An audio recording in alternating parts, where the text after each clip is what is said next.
AITA for telling my husband's dad and dad's wife that I will not change our daughter's name because it hurts the wife's feelings? I, 27F, have been married to my husband, 29M, for a couple of years now, but we've known each other since college. When I met him, I knew right away that family was a sensitive topic for him. He didn't talk much about his dad, my FIL, or his dad's wife, Sharon, and it was clear early on that their relationship wasn't close. Over time, he opened up about why, and honestly, it's a lot to take in.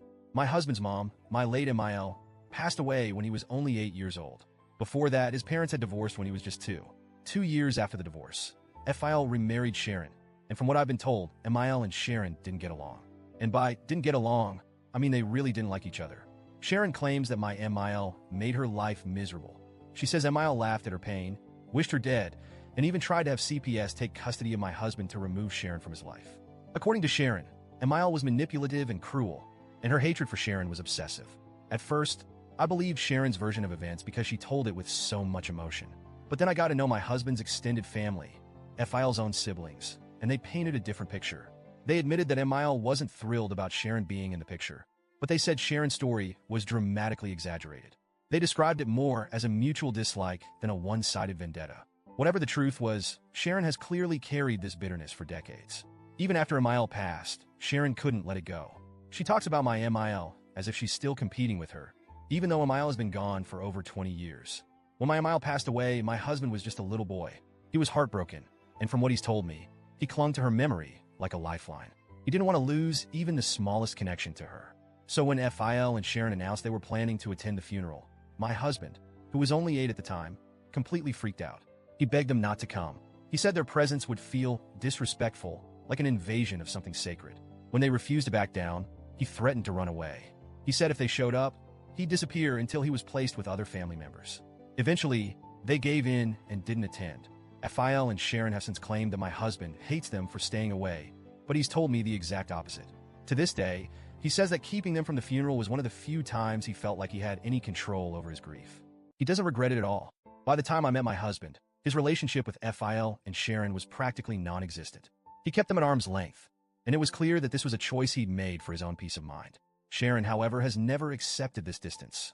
She insists on calling my husband her son, even though he's never called her anything but Sharon.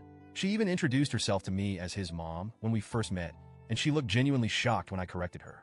I told her I already knew she wasn't his mom, thanks to my husband, and she seemed almost offended that I wasn't buying her version of history. For context, my husband is much closer to his extended family, his aunts, uncles, and cousins, than he is to FIL and Sharon. He's built strong bonds with them, and they've been far more supportive and present in his life. FIL and Sharon, on the other hand, are more like distant acquaintances he tolerates out of obligation.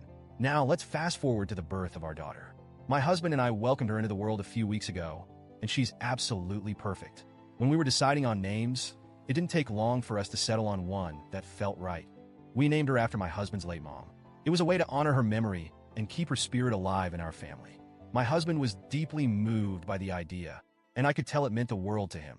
We announced her birth and her name on social media, and that's how FIL and Sharon found out. My husband didn't tell them directly because, well, they're not exactly involved in our lives. But as soon as they saw the name, they completely lost it. They tried calling and texting my husband, but he ignored them. He doesn't see the point in engaging with their drama. So instead, they decided to ambush me.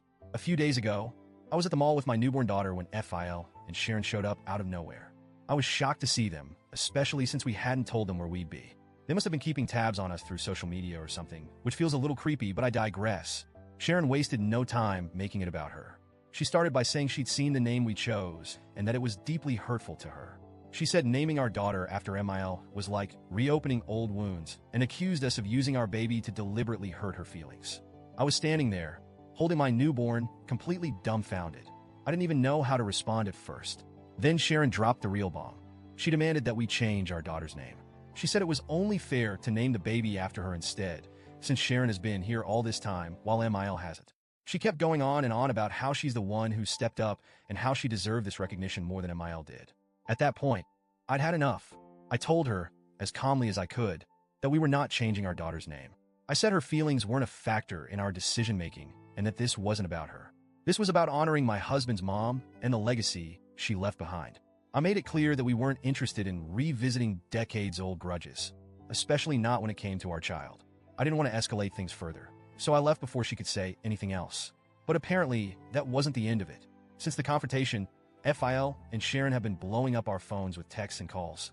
They're calling me rude, disrespectful, and even disgusting for dismissing Sharon's feelings. They're accusing me of being insensitive and deliberately stirring up old drama. FIL has even chimed in, saying that I've disrespected the woman who stepped up to be a mother figure when MIL wasn't there.